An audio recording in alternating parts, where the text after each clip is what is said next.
자, 엄근진 기자와 함께하는 대유잼 뉴스. 2020년 바야흐로 부동산 세금의 시대입니다. 부동산 집값 안정을 위해서 여러 가지 정책들이 펼쳐지고 그것의 대표적인 수단이 바로 세금이었는데요. 이제 임대소득도 2019년분 임대소득부터 연 2천만 원 이하에도 전면 과세가 이루어지면서 이제 정말 부동산 세금의 시대가 열렸다라고 해도 과언이 아닙니다. 그 밖에 뭐 종합부동산세나 또 공시가격도 많이 올랐고요. 또 공정시장가액 비율도 조정이 되면서 여러모로 부동산을 가지고 있는 분들의 세금 부담이 이제 커지게 되고 또 이제 취득에 대한 부담도 종전보다 커지는 그런 부분들이 발생하고 있기 때문에 이제는 진짜 부동산을 생각하시려면 세금을 꼭 염두에 두시고 어떤 계산을 해 나가야 되겠다라는 말씀을 드립니다. 그래서 잘 알아야 또 좋은 전략을 세우고 최대한의 수익을 올릴 수 있기 때문에 부동산 세금에 대해서 기본적인 개념부터 잘 이해하는 것이 중요하다라고 말씀을 드리겠습니다. 그래서 부동산 세금의 시대 아는 것이 힘이다라는 제목으로 영상을 준비해봤습니다. 자, 일단 먼저 부동산을 일단 접하게 되고 취득을 하게 되면 가장 먼저 이제 맞닥뜨리는 것이 취득세입니다. 취득세는 그 부동산을 취득한 사람이 내야 하는 세금이고요. 그러면 그 기준은 어떻게 되느냐? 바로 그 취득 당시의 가액입니다. 취득을 3억 원에 했으면 3억 원을 기준으로 하는 것이고요. 5억 원을 취득했으면 5억 원이 이제 그 기준이 되는 것이고요. 과세 표준이라고 하죠. 뭐 아주 쉽습니다. 매매 주로 이제 보통 통상적으로 취득의 원인이 매매이기 때문에 그런 경우는 매도인과 매수인이 합의한 가격이 계약서에 적히기 때문에 아주 명확하게 과세 표준이 정해지게 되죠. 다만 그 매매가 원인이 아니라 어떤 다른 원인에 의해서 취득하게 되는 경우에는 그 가액이 정해져 있지 않을 수가 있어요. 그럴 경우에는 이제 신고를 해야 되는데 그 신고 가액이 시가표준액, 그러니까 공시가격에 미달하는 경우에는 공시가격을 기준으로 취득세를 매긴다라고 보시면 되겠습니다. 그러니까 일반적으로 뭐 매매를 공시가격보다 낮게 하는 경우는 공시가격보다 낮은 수준에서 매매 거래가 이루어지는 경우는 뭐 없다고 봐야 되니까 매매 거래일 때는 매매가액이지만 그런 가액이 없거나 혹은 매매가액이 진짜로 공시가격보다 낮은 경우에는 공시가격, 그 시가표준액을 기준으로 한다라고 이해하시면 되겠고요. 취득한 날로부터 60일 이내에 구청에 신고하고 납부하시면 됩니다. 이 취득의 기준 시점은 잔금 지급일이 되겠습니다. 그런데 이제 취득세 관련해서 올해부터 좀 바뀌는 부분이 있습니다. 기존에는 주택 같은 경우에는, 그러니까 부동산은 기본 4%가 이제 기본 세율이고요. 그런데 주택에 한해서만은 취득세를 일반 부동산보다 낮춰서 6억 원 이하인 경우는 1%, 그리고 6억에서 9억 사이일 경우에는 2%, 그리고 9억 초과일 때는 3%의 취득세율을 매겨왔던 것이 2019년까지였습니다. 그런데 이게 계단식으로 되다 보니까 이 6억 기준 또 9억 기준에서 6억 원은 1%가 적용이 되는데 6억 1원에 거래되면 2%의 거래가 되면서 취득세가 널뛰기를 하게 되고요. 그렇게 되니까 거꾸로 한 6억 1천만 원에 거래하려던 것을 약간 다운 계약서식으로 5억 9천만 원, 5억 9,900만 원 이런 식의 거래가 많이 이루어지게 됩니다. 왜냐하면 그 매수인 입장에서는 차라리 그 매수가액을 조금 낮춰서 취득가액을 줄이면 취득세를 줄일 수 있기 때문에 그게 뭐 다르게 또 매도인한테 다르게 이제 보상이 되는, 또 매도인 입장에서는 어쨌든 낮게 거래가 되면 양도세 이슈에서도 조금 더 유리해지는 그런 측면이 있기 때문에 그런 측면에서 6억과 9억 이 딱 그 기준선에서 갑자기 세율이 점프하는 이런 구조에 대한 불합리성이 계속 제기가 되어 왔고요. 그래서 2020년부터는 올해부터는 이 구간 6억부터 9억 구간을 이렇게 계단식이 아닌 이렇게 사선형으로 만들어서 그 비율대로 이제 적용을 하게 되는 그런 상황이 된 겁니다. 자, 이렇게 하다 보니까 또 유리해지는 사람이 있고 불리해지는 사람이 있습니다. 종전과 동일하게 한 경우와 비교를 해보면, 자, 여기 7.5억을 기준으로 7.5억보다 낮은 쪽 6억부터 7.5억 사이에 있는 분들은 이만큼의 세금을 안 내도 되니까 유리해졌고요. 반면에 7.5억에서 9억에 계시는 분들은 요만큼의 세금을 더 내야 되게 돼서 불리해졌습니다. 예, 그런 측면이 있습니다. 어쨌든 정부는 계산을 해봤더니 여기에 속하는 주택수가 여기에 속하는 주택수보다 많기 때문에 일반 그 전체 국민들이 체감하는 일반 국민들에게 돌아가는 혜택은 더 크다. 그 취득세 부담은 더 줄어든다라는 것이 이제 정부의 논리이고요. 그리고 이것을 이제 부득이하게 이런 이제 피해를 보게 되는 사람들을 감안해서 만약에 매매 계약이 12월 31일까지 이루어졌고 그다음에 잔금을 2020년 3월 말까지 치르고 이제 취득을 하시는 그런 분에 대해서만은 종전에 그 취득세율 기준을 적용해 준다라는 것이 정부의 방침입니다.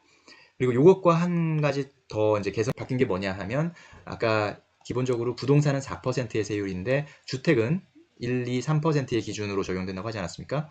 그런데 이게 이제 다주택자, 그러니까 4주택제부터 취득하는 경우에는 이런 혜택을 주지 않고 그냥 무조건 4%가 적용된다 이렇게 보시면 되겠습니다. 주택 가액과 상관없이. 그래서 네 번째 주택을 구입하게 되면 이제 4%의 취득세를 내야 한다. 이 네 번째 주택이라는 것은 그 세대당 주택 수를 감안했을 때 네 번째 주택에 해당되면 여기에 이제 해당이 되는 것이고요. 여기에는 등록 임대주택도 이 주택수에 포함이 됩니다. 등록 임대주택이라고 해서 이 주택수에 빠지는 것이 아니라 포함이 된다는 사실.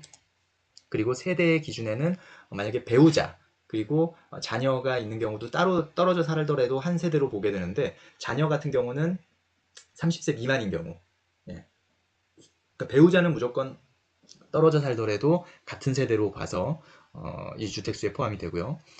자녀의 경우는 만 30세 미만의 자녀라면 역시 떨어져 살아도 같은 세대로 본다라고 생각하시면 되겠습니다. 미혼이고 만 30세 미만인 경우 그렇게 보시면 되겠습니다. 취득세는 이런 식의 좀 변동이 있었다라고 보시면 되겠고요. 자, 그리고 이제 보유를 계속하게 되면 재산세를 매년 납부를 해야 되는데 이 기준은 6월 1일 날 소유하고 있는 사람에게 재산세가 부과됩니다. 매년 6월 1일 기준으로 소유하고 있기 때문에 예를 들어서 5월 말에 이제 잔금을 받고 그 등기를 넘겨준 사람, 이 사람은 그 해의 재산세를 내지 않아도 되겠죠. 하지만 5월 말에 그 등기를 넘겨받았다든지 아니면 6월 1일 날 등기가 넘어와서 이 사람이 이제 소유권자가 됐다면 그러면 이 사람은 그 해의 재산세를 내야 하는, 그러니까 만약에 1년치를 뭐 6개월씩 이렇게 나눠서 내는 게 아니라 그냥 6월 1일을 기준으로 낸다라고 보시면 되겠습니다. 그 내는 시점은 7월과 9월인데요.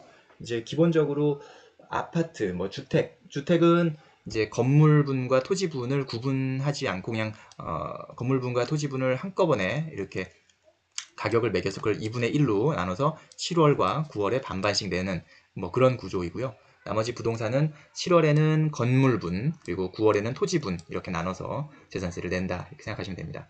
그러면 과세표준은 무엇이냐? 주택 공시가격의 60%입니다. 그러니까 만약에 시가 10억 원짜리 주택이다. 10억짜리 아파트다. 그러면 10억을 기준으로 재산세를 매기는 것이 아니라 공시가격이 예를 들어서 6억 5천이다. 그러면 이 공시가격의 60%를 곱한 그러면 66에 36, 3억 9천이 되겠죠. 네. 결국 과세표준은 3억 9천이 된다 이렇게 되겠습니다. 3억 9천에서 이제 재산세율을 적용해서 재산세를 구하게 되는데요. 재산세율은 여기서 좀 재산세율은 과세표준 아까 3.9억이 나왔죠. 3.9억이 나왔으면 3억 원 초과니까 57만 원에다가 3억 원 초과 금액의 1000분의 4. 그러니까 지금 3억 원에다가 9천만 원이 초과됐으니까 9천만 원의 1000분의 4를 여기다가 57만 원에 더해서 이제 세금을 내게 되고요. 6천만 원 이하일 때는 1000분의 1. 6천만 원 초과 1억 5천만 원 이하일 때는 6만 원에다가 1000분의 1.5를 더하고요. 1억 5천만 원에서 3억 원 이하일 때는 2.5를 더하고요. 4를 더하고 이제 이렇게 된다 라고 보시면 되겠습니다. 그러니까 1000분의 1이면 0.1%인 거죠. 0.1%, 0.15%, 0.25%, 0.4%가 대략적인 그냥 세율이다 생각하시면 되겠습니다. 이제 임대소득세, 최근에 올해부터 이제 조금 이슈가 되고 있는 것이 바로 임대소득세인데요.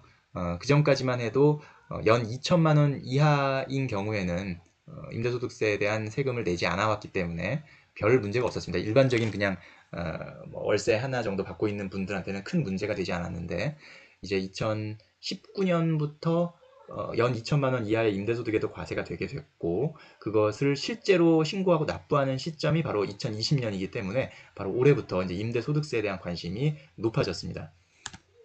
임대소득세는 연 2천만 원 이하인 경우에는 종합과세와 분리과세 중에 선택할 수 있도록 되어 있고요.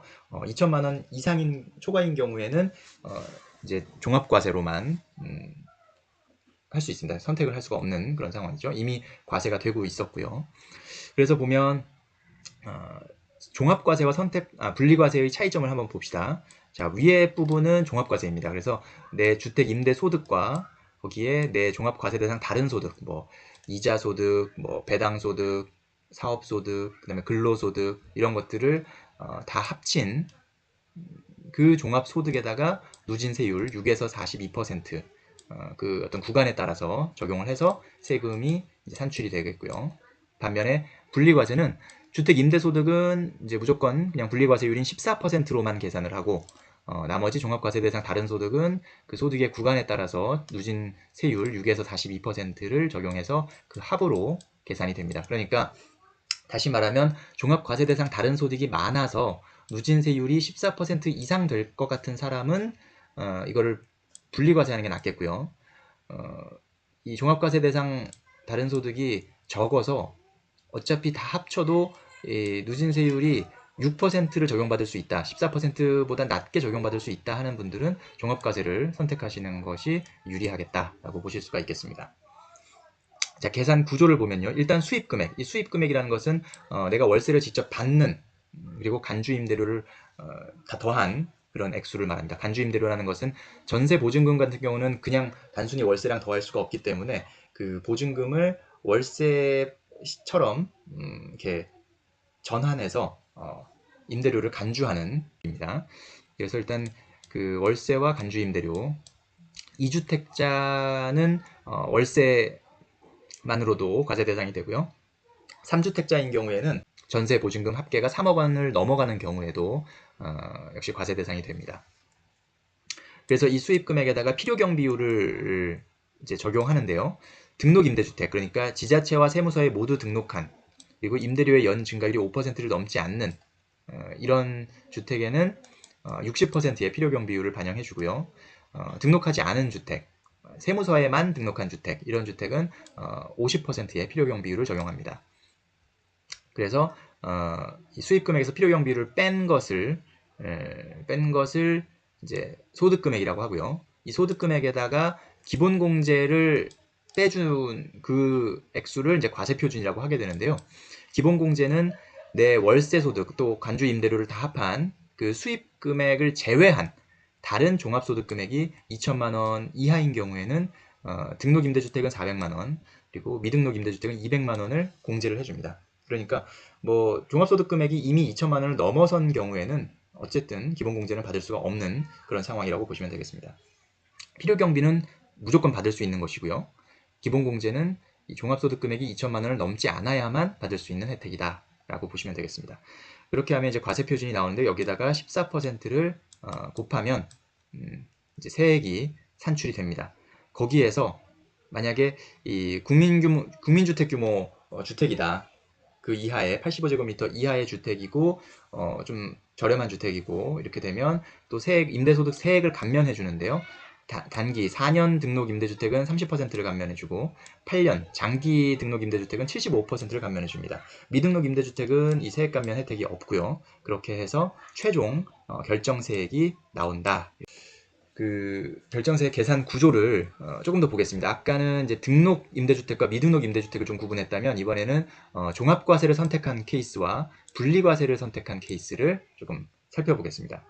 자, 똑같이 주택 임대 수입 금액은 월세 플러스 간주 임대료는 동일합니다. 동일한데 분리과세를 선택한 경우는 필요 경비가 그냥 딱 퍼센테이지로 쉽게 단순하게 계산됩니다. 등록 임대주택은 60%, 미등록 임대주택은 50% 이렇게 계산이 되는데 만약에 종합과세를 선택한 경우에는 그렇게 그냥 단순 경비율에 의해서 계산해도 되고요.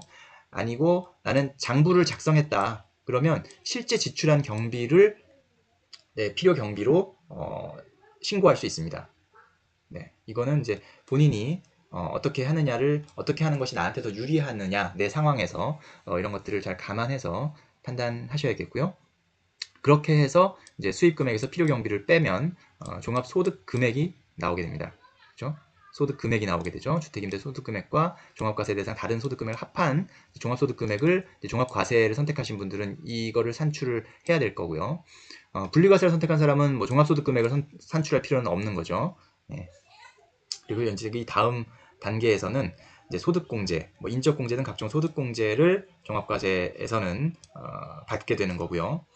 분리과세에서는 이제 기본공제라고 해서 등록임대주택은 400만 원, 미등록 임대주택은 200만 원을 받게 됩니다. 그러니까 여기에서도 지금 종합과세를 선택한 사람과 분리과세를 선택한 사람이 다른 거예요. 이 기본공제가 어떻게 적용되느냐도 종합과세를 선택한 사람과 분리과세를 선택한 사람은 차이가 나게 됩니다. 그래서 기본공제는 이 월세 수입을 제외한 종합소득 금액이 2천만 원 이하인 경우 이제 공제를 받게 되는 그런 상황인 거고요. 그래서 이제 과세표준이 나오게 됩니다. 종합소득금액에서 소득공제를 뺀 금액이 이제 과세표준이 되는 것이고요. 분리과세의 경우에는 주택임대소득금액에서 기본공제를 뺀 것이 과세표준이 되는데 세율은 분리과세는 그냥 14% 단일세율입니다. 근데 종합과세는 6에서 42%. 내 종합소득에 따라서 종합소득 과세표준에 따라서 세율이 달라지게 되고요. 여기에다가 세율을 곱해서 산출 세액이 나오게 됩니다. 여기에 뭐 공제 감면 세액이 있는데 분리과세 같은 경우는 아까 말씀드렸듯이 소형주택 같은 경우는 이제 이 단계에서 감면율이 적용이 되고요. 뭐 소형주택에 해당이 안 되면 이 감면도 없는 것이고요. 또 여기에서도 소득세법 및 조특법상의 각종 공제 감면, 소형주택 임대사업자 감면도 여기 포함이 됩니다. 이게 해당이 되면 이제 감면을 받으실 수가 있고 그래서 최종 결정세액은 이 산출세액에서 공제 감면 세액을 뺀 액수가 결정세액이 됩니다. 역시 분리과세도 산출세액에서 감면세액을 뺀 액수가 결정세액이 되는 것이고요. 그래서 아까 이제 종합과세, 종합소득도 따로 이제 계산을 했고 분리과세되는 이 임대소득도 따로 계산해서 이것을 합산해서 결국은 이제 종합소득 신고를 하게 되고 납부를 하게 된다 이렇게 보시면 되겠습니다. 그러니까 이 중간 부분은 지금 이 분리과세를 선택한 사람의 그냥 본인의 종합소득 금액을 계산한 거라고 보시면 되겠습니다. 자, 이제 중반부를 넘어서 이제 후반부로 넘어가는데요. 종합부동산세라는 세금이 기다리고 있습니다. 종합부동산세는 부동산 자산이 많은 사람을 대상으로 한 세금이라고 보시면 되겠습니다. 전국에, 그러니까 우리나라에 있는 주택 및 토지를 인별로 합산한 결과, 개인별로 합산했는데 그 공시가격의 합계액이 일정 기준 금액을 초과할 경우 그 초과분에 대해서 과세되는 세금이다 라고 하고 있고요. 역시 이것도 재산세와 마찬가지로 매년 6월 1일 날 소유하고 있는 사람을 기준으로 하고 있습니다. 실제 납부는 12월에 하고 있습니다. 자, 그러면 이 기준, 일정 기준 금액이 어떻게 되느냐 봤더니 주택은 6억 원이고요. 종합합산 토지는 5억 원, 별도 합산 토지는 80억 원입니다. 뭐 토지는 논외로 치고요. 주택만 보자면 일단 주택은 6억 원인데 1세대 1주택자는 9억 원까지 좀 기준을 높게 설정해놓고 있습니다. 그러니까 좀 더 1주택자한테는 조금 더 뭐랄까 혜택을 주는 셈이라고 보셔야겠죠. 네. 그렇게 보시면 되겠고 1주택자가 아닌 사람은 공시가격의 합계, 내가 A 부동산, B 부동산, C 부동산 이렇게 갖고 있는데 그 세 개 주택의 공시가격의 합계가 뭐 7억 원이다. 이러면 6억 원을 넘지 않습니까? 그러니까 종부세 대상이 된다. 이렇게 생각하면 되겠습니다. 그래서 종부세 그 세액 흐름을 한번 다시 살펴보면요. 주택부만 먼저 보시겠습니다. 주택 공시가격에서 6억 원을 뺍니다. 자, 1주택자는 이제 9억 원의 기준이고요. 그러니까 어쨌든 그 기준 금액은 빼줍니다. 기준 금액을 빼주고 그 초과분에 대해서 종합부동산세를 계산하게 되는데요. 일단 다주택자라고 보고 6억 원을 기준으로 얘기를 하겠습니다. 그래서 6억 원을 뺀, 아까 이제 7억 원이라고 봅시다. 그럼 7억 원에 대해서 6억 원을 빼면 이제 1억 원이 남죠. 1억 원에서 1억 원을 다 이제 넣는 것이 아니라 여기서 공정시장 가입 비율이라는 것을 적용을 합니다. 이게 약간의 할인율 같은 건데요. 그러니까 1억 원을 다 반영하지 않고 1억 원의 몇 퍼센트만 과세표준으로 잡겠다라는 것입니다. 그게 2019년까지는 85%였고요. 2020년에는 90%로 올라갑니다. 그리고 2021년에는 95%, 2022년부터는 100%로 공정시장 가입 비율이라는 할인율이 이제 사라지게 되는 그런 지금 시나리오인데요. 일단 올해는 90%가 적용되니까 1억이었던 게 이제 9천만 원. 9천만 원이 바로 주택분 종합부동산세 과세 표준이 됩니다. 이분 공시가격 7억 원을 갖고 계신 분에 대해서는 그렇게 되는 거죠.